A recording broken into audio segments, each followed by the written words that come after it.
Anong pagkakilala mo sa dakilang Diyos? Kung tinto na ba tayo, ang alam natin mabuti mabait, mapagpalang Diyos at higit sa lahat mapagpatawad. Yang ang mga katangian ng dakilang Panginoon Hesukristo Diyos ng kapayapaan. Bukod dyan may iba pagkatangian ng dakilang Panginoon Diyos.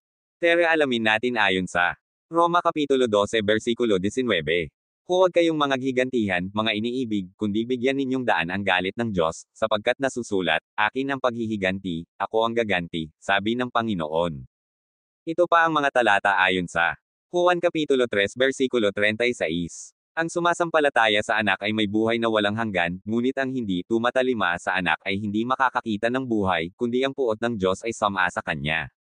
At ito pa sa Roma Kapitulo 1 versikulo 18 hanggang 32. Sapagkat ang puot ng Diyos ay nahahayag mula sa langit laban sa lahat na kasamaan at kalikwan ng mga tao, na mga sinasawata ang katotohanan ng kalikwan. Sapagkat ang nakikilala tungkol sa Diyos ay hayag sa kanila, sapagkat ito'y ipinahayag ng Diyos sa kanila. Sapagkat ang mga bagay niyang hindi nakikita buhat pa ng lalangin ang sanglibutan ay nakikitang maliwanag, sapagkat tonto sa pamamagitan ng mga bagay na ginawa niya, maging ang walang hanggan niyang kapangyarihan at pagka-Diyos, upang sila'y walang madahilan.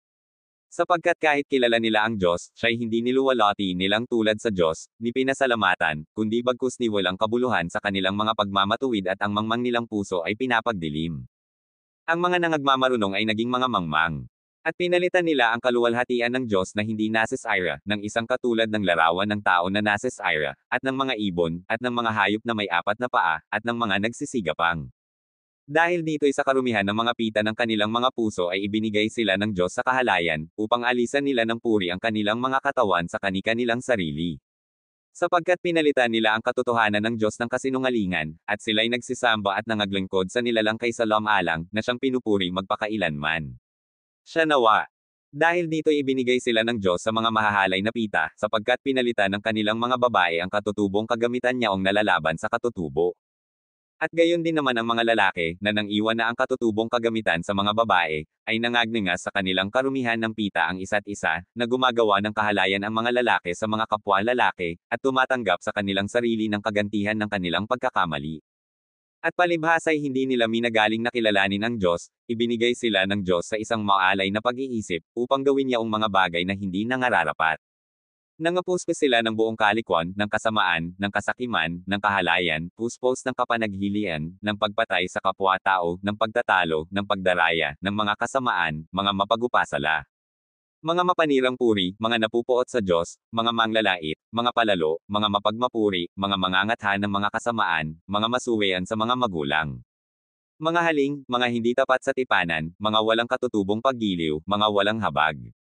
Na, bagamat nalalaman nila ang kautusan ng Diyos, na ang mga nagsisigawa ng gayong mga bagay ay mga karapat-dapat sa kamatayan, ay hindi lamang gayon ang ginagawa, kundi naman pinapayagan ang mga nagsisigawa ng mga yaon.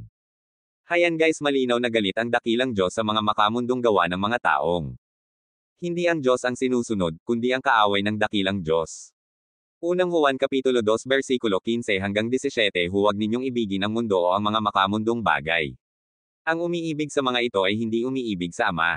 Sapagkat ang lahat ng kamunduhan ang masasamang hilig ng laman, ang pagnanasa sa mga nakikita ng mata, at ang anumang pagmamayabang sa buhay ay hindi nagmumula sa Ama kundi sa mundo.